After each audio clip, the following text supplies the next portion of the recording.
You only run hard, every single session. Max effort, heavy breathing, burning legs. And you call that training. That's not training. That's just suffering with a GPS watch. Subscribe to the channel! Click the button and subscribe now. Don't miss out, subscribe today! Before we go any further, if you're new here, hit that subscribe button right now. Drop a like on this video, leave a comment telling me where in the world you're watching from, and share this with that one running friend who needs to hear this. There's also a link in the pinned comment to become a channel member and help keep RFH alive. We do this for you, and your support keeps us going. All right, let's get into it. Here's something that's going to make you uncomfortable. 90% of runners, recreational runners, people who genuinely love this sport, people who wake up early, who push through bad weather, who sacrifice weekends for long runs. 90% of them are ignoring one of the most scientifically validated, most consistently proven training strategies in all of endurance. Sports. Not because they don't care, not because they're lazy, because it feels wrong, because it goes against every instinct the fitness industry has spent 30 years drilling into their heads, because slowing down looks like giving up, and nobody wants to look like they're giving up. That feeling, that deep, almost moral discomfort with going easy, is costing you months, maybe years. And today, we are going to dismantle it piece by piece, with science, with honesty, and with zero patience. For the myths that have been keeping you stuck, pause. Think about that for a second. You lace up, you head out, you push. Every time. You come home exhausted, legs heavy, heart rate through the roof. You feel like you did the work. You wait for the results. You check your splits. You sign up for a race. And when race day comes, you run the same pace you always have. Maybe worse, because you're carrying accumulated fatigue you didn't even know was there. And the cycle repeats. Push harder, stay. The same, push harder again. That is not a training plan. That is a hamster wheel with a Garmin on it. Be honest with yourself. When was the last time you actually improved your pace? Not by 10 seconds here and there, genuinely, measurably got faster? If you're struggling to answer that, keep watching, because the answer has nothing to do with effort and everything to do with method. Let's start at the foundation. Let's start with why the no pain, no gain mentality is one of the most damaging things ever imported into endurance running. This phrase was built for bodybuilders. It was built for resistance training, for the specific context of breaking down muscle fibers so they rebuild thicker and stronger. In that world, discomfort during training is the mechanism of adaptation. You damage the tissue repairs, you get bigger. That logic is real in the weight room, but in endurance running you are not trying to damage tissue. You are trying to build a system, a complex, deeply interconnected physiological system that takes weeks and months to develop, and that gets destroyed, not built, when you stress it every single day without adequate recovery. When you run hard constantly, you are not building your aerobic engine. You are repeatedly revving it into the red zone and wondering why it keeps breaking down. The inflammation accumulates. The nervous system stays under stress. The hormonal environment tilts toward breakdown rather than adaptation. And your body, which is remarkably intelligent, starts doing something insidious. It starts protecting itself. It starts making you more efficient at running slowly and less capable of running fast, because that's the signal you keep sending it. Chronic moderate intensity, not high, not low. The metabolic no man's land that produces fatigue without adaptation. Exercise scientists actually have a name for this. They call it the gray zone, and most recreational runners live there permanently. Pens niso. You're working hard every run, you're putting in the hours, you're sacrificing time and energy, and you are training yourself into mediocrity. That's not harsh. That's just what the research shows, and you deserve to know it. So let's talk about what your body actually needs. Let's talk about the 3 pillars that determine your performance as a runner, because once you understand these, everything else we cover today is going to click into place in a way it never has before. The first pillar is VO2 Max. This is your engine size. Technically, it's the maximum volume of oxygen your body can consume and utilize per minute per kilogram of body weight while running at full intensity. It's measured in milliliters of oxygen per kilogram per minute, but you don't need to memorize that. What you need to understand is this. VO2 Max sets the ceiling on your potential. It determines how much power is theoretically available to you.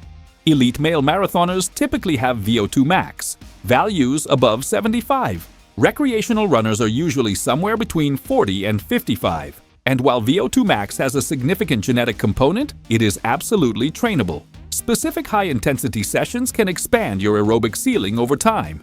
But here's the thing most people miss. VO2 Max alone does not predict performance. Two runners can have identical VO2 Max scores and race minutes apart, because the ceiling only matters if you can sustain output near it. And that brings us to the second pillar, lactate threshold. This is the engine's sustainable range. When you run, your muscles produce lactate as a byproduct of energy metabolism. At low intensities, your body clears that lactate as fast as it produces it. The system stays in balance, but as you push harder, production outpaces clearance, and lactate starts accumulating in your bloodstream. The point where that accumulation becomes exponential, that's your lactate threshold. Cross it, and the clock is ticking. Your pace becomes unsustainable. Your muscles start to seize. Your form deteriorates. You're in the red, and you're burning out of it fast. Elite runners can race for 2 hours at 90% of their VO2 max because their lactate threshold is extraordinarily high, and because they've spent thousands of hours training specifically to push that threshold upward. Most recreational runners cross their threshold in the first mile of a tempo run and then spend the rest of it just trying to survive. That's not a threshold workout. That's a battle you can't win. The third pillar is running economy. Think of it as fuel efficiency. It's how much oxygen you consume to maintain a given pace. A runner with excellent economy uses significantly less energy at 9 minutes per mile than a runner with poor economy at the same pace. Same speed, completely different physiological cost. Running economy is influenced by biomechanics, muscle fiber composition, and, critically, by the aerobic adaptations that happen deep inside your muscle cells. And this is where everything connects, because the single most powerful thing you can do to improve all three of these pillars simultaneously is something most runners are completely unwilling to do. Slow down. I'm not asking you to stop competing. I'm not telling you to become a jogger. I'm telling you that the science is unambiguous. It's been replicated across every endurance discipline on the planet, and it says this: the majority of your training needs to happen at an intensity that feels embarrassingly easy. And that's the 80-20 principle. 80% of your weekly running volume at low intensity, zone 2, 20% at high intensity, and almost nothing in between. Zone 2 is the intensity where your cardiovascular system is working but not straining. Your breathing is elevated but completely conversational.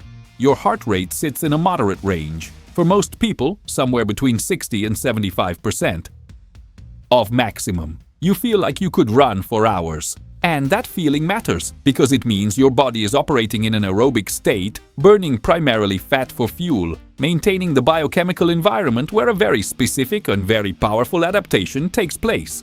Mitochondrial biogenesis. Your mitochondria are the power plants inside your muscle cells. They are literally where oxygen is converted into ATP, the chemical currency of movement. The more mitochondria you have and the more efficient they are, the better your aerobic engine performs at every single intensity. More mitochondria means more capacity to clear lactate, more capacity to deliver energy aerobically, more sustained output before you hit the red zone. And the primary stimulus for mitochondrial growth is sustained aerobic effort in zone 2. Not intervals, not tempo runs, not the gut-wrenching sessions you've been grinding through every Tuesday and Thursday, long, easy aerobic miles. This is why Kenyan runners who dominate distance running globally spend an extraordinary percentage of their training at what observers describe as suspiciously slow paces. Their easy runs are genuinely easy, their hard runs are genuinely hard, and the polarization between those two extremes is not accidental. It is the system. It's why a runner who averages 50 miles a week with proper intensity distribution will almost always outperform a runner doing 30 miles a week at constant moderate intensity, even though the second runner might feel like they're working harder every single day. Ridiculo. You're working harder, feeling more tired, recovering worse, and getting slower results. That's the gray zone. That's what happens when you ignore the science. Now let's talk about your breathing, because this is something almost no one addresses properly, and it changes everything about how running actually feels in real time. Think about the last time you went hard and felt like you were suffocating, like your lungs were betraying you, like no matter how much air you sucked in, you couldn't get enough. Here is the truth, and it is going to reframe every hard run you've ever done. You were not running out of oxygen. Your blood was almost certainly still fully saturated with oxygen at that moment. What you were experiencing was a buildup of carbon dioxide in your bloodstream. Carbon dioxide is a byproduct of aerobic metabolism. As you run harder and your muscles produce more CO2, your blood becomes more acidic. Your brain detects this and triggers an urgent sensation. Breathe faster, breathe deeper, do something. But most runners respond by trying to inhale more, and that's exactly backwards. The problem isn't insufficient inhalation, the problem is insufficient exhalation. You cannot bring in a full breath of fresh air if you haven't fully expelled the CO2-laden air already in your lungs. Your inhale is only as good as your exhale. This is where forced exhalations become a game changer. On your hard efforts, practice actively contracting your core and really pushing the air out on every exhale. Not gasping, not panicking, deliberately emptying the lungs so they're ready for a full, efficient inhale. When you start doing this consistently, something remarkable happens. That suffocating sensation begins to ease. Your CO2 levels drop faster. Your brain stops sending the panic signal. Your breathing becomes rhythmic instead of frantic, and your body can actually use the oxygen you're bringing in instead of drowning in the CO2 you're not pushing out. Now layer on the rhythmic breathing pattern. 3 counts in, 2 counts out. Inhale over 3 foot strikes, exhale over 2. This is called the 3.2 breathing rhythm, and it's worth understanding why it works on multiple levels simultaneously. First, it forces you to breathe with the cadence of your running, which synchronizes your respiratory system with your locomotion and dramatically reduces the cognitive chaos of hard efforts. Second, and this is clever, by having an odd number inhale and even number exhale, you alternate which foot hits the ground at the start of each exhale. Impact stress is highest at the moment of exhalation because your diaphragm is more relaxed. By distributing that moment across both feet, you reduce the asymmetric loading that causes a disproportionate number of running injuries, especially side stitches and lower rib stress. Third, the focus required to maintain the pattern gives your brain an anchor during hard sections, which keeps panic from setting in and keeps your form from collapsing. 3 in, 2 out. Practice it on an easy run first. Get it wired in when there's no pressure. Then bring it to your hard days. You will feel the difference. I promise you that. Stop. We're about halfway through, and I want to make sure this is landing. You now understand that your aerobic ceiling is defined by VO2 Max, that your ability to sustain output near that ceiling is defined by your lactate threshold, that your fuel efficiency at any pace is defined by your running economy. You understand that all 3 of these improve most effectively through a training distribution that's heavily weighted toward easy aerobic miles. And you understand that your breathing mechanics either support or sabotage your performance at every intensity. That's the framework. Now let's build the actual training structure on top of it, because knowing the science means nothing if you can't apply it. 8 weeks. That's our target window. Not because 8 weeks is magic, but because it's enough time to feel real physiological change without requiring you to upend your life. And the structure is simpler than you think, because good training always is.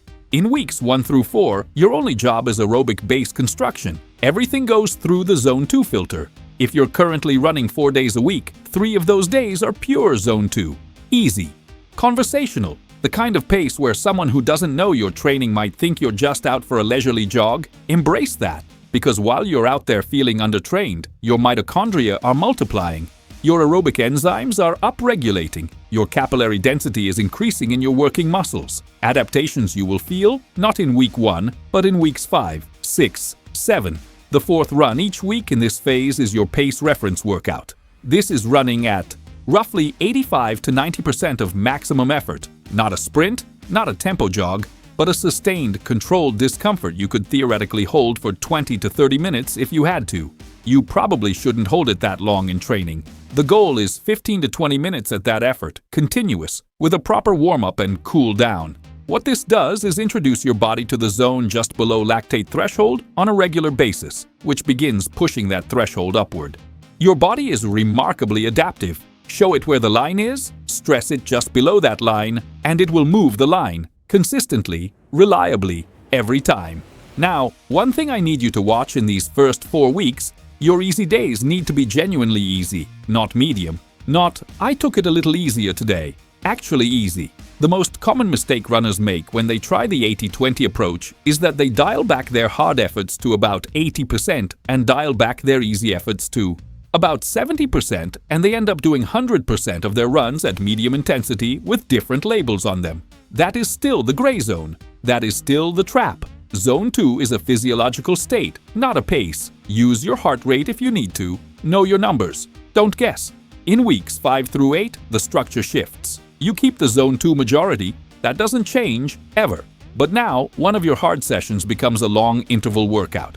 These are efforts of 5 to 8 minutes at genuinely high intensity, your VO2 max zone, with equal rest between reps, 2 to 4 repetitions per session, depending on where you are in the block. These sessions are uncomfortable. They're supposed to be. They are the 20% that justifies the 80. And because you've spent 4 weeks building your aerobic base, your body is now ready to absorb them and actually adapt rather than just survive them. This is the thing people don't understand about high-intensity training. It's not that hard sessions are bad. They're essential. But hard sessions only produce performance gains when they're layered on top of a solid aerobic foundation. If you jump straight to intervals without the base, you're hammering a nail into sand. It goes in for a while and then falls over. The foundation is what makes the hard work stick. In the second phase, also add a longer version of the pace reference workout. Push it to 20 to 25 minutes of sustained effort at that 85 to 90% range. This is training your lactate threshold directly. You're teaching your body to sustain output in the zone just below breakdown for longer and longer periods. That's what tempo running actually is. Not running fast, but running fast for a long time without accumulating lactate faster than you can clear it. That distinction matters enormously. And then, the workout most recreational runners completely dismiss, skip, or turn into something unrecognizable.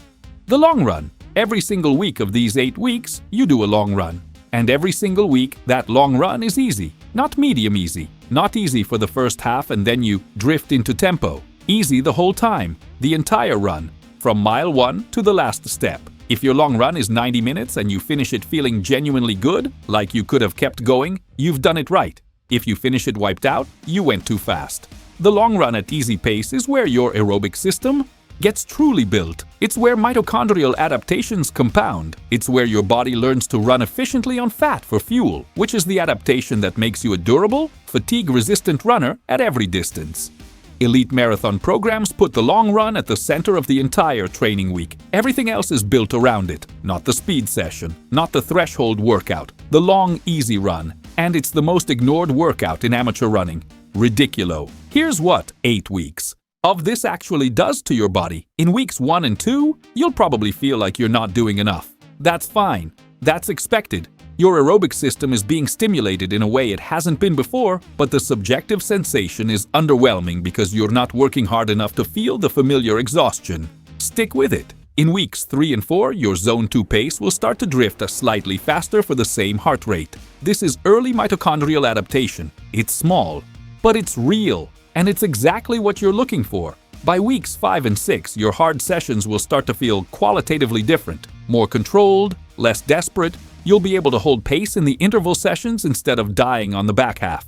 That's the lactate threshold moving. That's the aerobic base doing its job. By weeks 7 and 8, you will be running paces that would have been uncomfortable before at heart rates that feel almost relaxed. Your breathing will be cleaner. Your recovery between hard sessions will be dramatically faster. And the long run, which might have wiped you out in week 1, will feel like something you could do again the next day. That's not motivation. That's not mindset.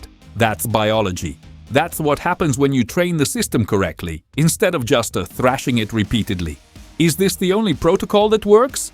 No. Can you modify the structure based on your life, your schedule, your current fitness? Absolutely. The specific numbers matter less than the principle. Most of your miles have to be easy, your hard sessions have to be genuinely hard, and the long run must stay easy no matter what. Build those 3 habits and you will improve. It's not complicated. It just requires you to override an instinct that feels like giving up when it's actually the opposite. One last thing before we wrap. I want you to think about your next run, the very next one after you finish this video. Not next week, not the start of a new training cycle. The next run. I want you to make it easy. Actually easy. Go out with no pace goal, no split pressure, just a heart rate ceiling and the intention to stay under it. Use the 3-2 breathing pattern. Focus on your exhale. Feel what it's like to run without fighting your own physiology for once. And pay attention to how you feel at the end. Not depleted, not beat up, ready to do it again tomorrow. That feeling is the foundation. That feeling is what elite runners protect. Above everything else, that's where it starts. You're not failing because you're not tough enough. You're failing because the system you're using is scientifically designed to produce fatigue, not adaptation. Now you have a better system. Use it. Now, I need to tell you something about the next episode because it connects directly to everything we covered today.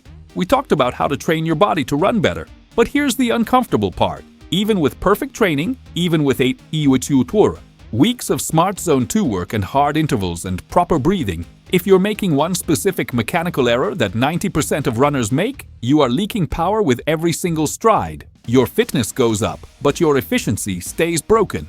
And the cruel thing is, your harder training sessions can actually reinforce that error and make it worse over time. Your heavy training might literally be locking you into a pattern that keeps you slower than you should be. That's next. Don't miss it. Subscribe. Drop a like. Leave a comment below telling me where in the world you're watching from. I read every single one. Share this with someone who needs to hear it. And if you want to support the channel directly, the membership link is in the pinned comment. See you in the next one.